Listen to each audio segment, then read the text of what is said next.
शुभारंभ होतोय आगामी स्थानिक महत्वाचा टप्पा जो आहे तो मानला जातो। मला अतिशय आनंद आहे की जवळपास 3000 कोटी रुपयाच्या विकास कामाचा शुभारंभ आज अकोल्यामध्ये आपण करतो आहोत आणि इरिगेशन पासनं तर वीज निर्मितीपर्यंत, रस्त्यांपासनं तर महिला बाल विकासापर्यंत आणि क्रीडापासनं तर त्या ठिकाणी ज्याला आपण थिएटर म्हणू शकतो अशा प्रकारच्या नाट्यगृहापर्यंत अशा सगळ्या प्रकारच्या विकासाच्या कामाचं जी मुहूर्तमेढ आज अकोल्यामध्ये आपण केलेली आहे। मी अकोल्याचे खासदार अनुपभाऊ धोत्रे, आमदार रणधीरभाऊ सावरकर आणि आमचे सर्व जिल्ह्यातले जे आमदार आहेत, प्रकाश भाऊ असतील किंवा हरिभाऊ असतील, सगळ्यांचं अतिशय मनापासून मी अभिनंदन करतो की या ठिकाणी या सगळ्यांच्या प्रयत्नातून महाराष्ट्र सरकारने खूप मोठ्या प्रमाणात जिल्ह्याच्या विकासाकरता निधी दिलेला आहे आणि याही पुढे असाच निधी दिला जाणार आहे। सर, बच्चू कडूंचं जे आंदोलन आहे ते म्हणजे स्थगित करण्यासाठी किंवा त्यासाठी काय प्रयत्न झाले? 4 किलो वजन घटलेलं आहे। पालकमंत्री चंद्रशेखर बावनकुळेजी हे संपर्कामध्ये आहेत प्रशासनाच्या आणि ते प्रशासनाच्या माध्यमातून त्यांच्याशी जो काही त्यांचा डायलॉग आहे तो चाललेला आहे, तर निश्चितपणे त्या संदर्भात पालकमंत्री चंद्रशेखर बावनकुळेजी लक्ष घालतील। सर, मुंबईच्या लोकलच्या संदर्भात आज केंद्राची एक बैठक होणार आहे। मुंबईच्या लोकल ट्रेनच्या संदर्भात केंद्राची बैठक होणार, यात कोणते निर्णय अपेक्षित आहेत? मला असं वाटतं की चांगले निर्णय त्याच्यामध्ये होतील, कारण सविस्तर माझ्याशी केंद्रीय रेल्वे मंत्र्यांनी ज्या दिवशी ऍक्सिडेंट झाला त्या दिवशी चर्चा केली। विविध उपाययोजना काय असू शकतात या संदर्भात त्यांनी चर्चा केली। त्यामुळे मला असं वाटतं की आता त्यांचे निर्णय झाल्यानंतर आपल्याला ते समजतीलच, पण चांगले निर्णय होतील। तर महापालिका निवडणुकीत आपली काय भूमिका असणार आहे? कारण नागपूर महापालिकेत भाजपने असं म्हटलंय की आम्ही स्वबळावर, असं आहे की भारतीय जनता पक्षामध्ये अशा प्रकारचा निर्णय करण्याचा अधिकार हा आमचे अध्यक्ष, कार्याध्यक्ष आणि आमचं जे इलेक्शन कमिटी त्यांना आहे, बाकी कोणालाही हा अधिकार नाही। आमची भूमिका पक्की आहे। महायुतीमध्ये आम्ही निवडणुका लढणार आहोत।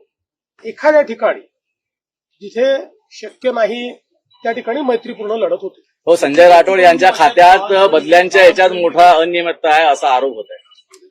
पुरावा दिला तर आरोपाचा अर्थ आहे, नुसता आरोप करून फायदा काय? उद्या कोणी काही आरोप करेल, जर कोणाजवळ पुरावा असेल तर तो पुरावा त्यांनी नक्की द्यावा। मी आणि एकनाथराव शिंदे आम्ही असा पुरावा मिळाला तर जरूर त्या संदर्भात त्याची पडताळणी करू।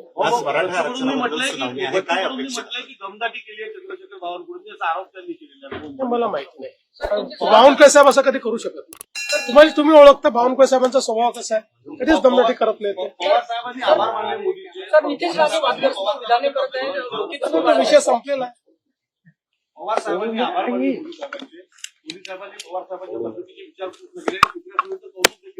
असं आहे की शेवटी राजकारणामध्ये काही माणुसकी आहे, राजकारणामध्ये काही ओलावा आहे, राजकारणामध्ये काही संवेदना आहेत।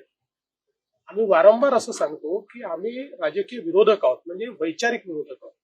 आम्ही एकमेकांचे शत्रू नाही, राजकीय शत्रुत्व बिलकुल नाही। त्यामुळे जिथे वैचारिक विरोध असतो तिथे वैयक्तिक अशा प्रकारची संवेदना व्यक्त होणं हे चांगलं आहे। हे सुदृढ लोकशाहीचं एक प्रमाण आहे। बदलाव होगा या राजनीति में कुछ फेरबदल होगी या फिर राजनीति में हर क्षण फेरबदल होते रहते हैं, लेकिन 5 साल तक हमारी सरकार रहने वाली है और हम तीनों साथ में रहने वाले हैं। सर, दोन्ही राष्ट्रवादी एकत्र येण्याची चर्चा चालू आहे, त्यासोबत दोन्ही ठाकरे एकत्र येण्याची चर्चा चालू आहे। भाजप याकडे कसं पाहतं? त्याच्यावर मी आधीच सांगितलं आहे, बेगानी शादी में अब्दुल्ला दिवाना मला व्हायचं नाही। सर, मराठा आरक्षणाबद्दल आज सुनावणी होते, काय अपेक्षा? आज सुनावणी नाही आहे, जी काही त्यांनी लिस्टिंग केलेलं आहे त्या लिस्टिंग मध्ये पुढचं टाइम टेबल काय असेल सुनावणीचा ते ठरवणार आहेत। आम्ही भक्कमपणे आपली बाजू मांडू आणि हा जो काही कायदा आम्ही तयार केलेला आहे, मला विश्वास आहे की आम्ही तो माननीय उच्च न्यायालयाच्या कसोटीवर आमचा कायदा हा वैध ठरेल अशा प्रकारचा आर्ग्युमेंट आम्ही त्या ठिकाणी करू। सर, वाघ्या कुत्र्याचा चाललंय आमचे आता अनुभव लागले आहेत मागे, आमचेही त्यांना पूर्ण पाठिंबा आहे. त्यातल्या ज्या अडचणी आहेत त्या आपण दूर करतोय, ते करू. तर वाघ्या कुत्र्याचा प्रश्न आता पुन्हा तापलेला आहे. ब्रिगेडला परत पोलिसांनी नोटीस पाठवली आहे. मी तुम्हाला एक गोष्ट सांगू का, राज्यामध्ये खूप महत्वाचे प्रश्न आहेत.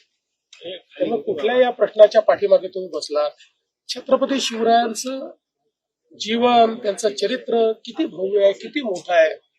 त्यामुळे आपण छत्रपती शिवरायांकडनं प्रेरणा घेऊया, छत्रपती शिवरायांना नमन करूया, आणि इतर जर काही गोष्टीमध्ये कोणामध्ये जर काही मतभेद असतील तर ते संवादाने सोडवूया.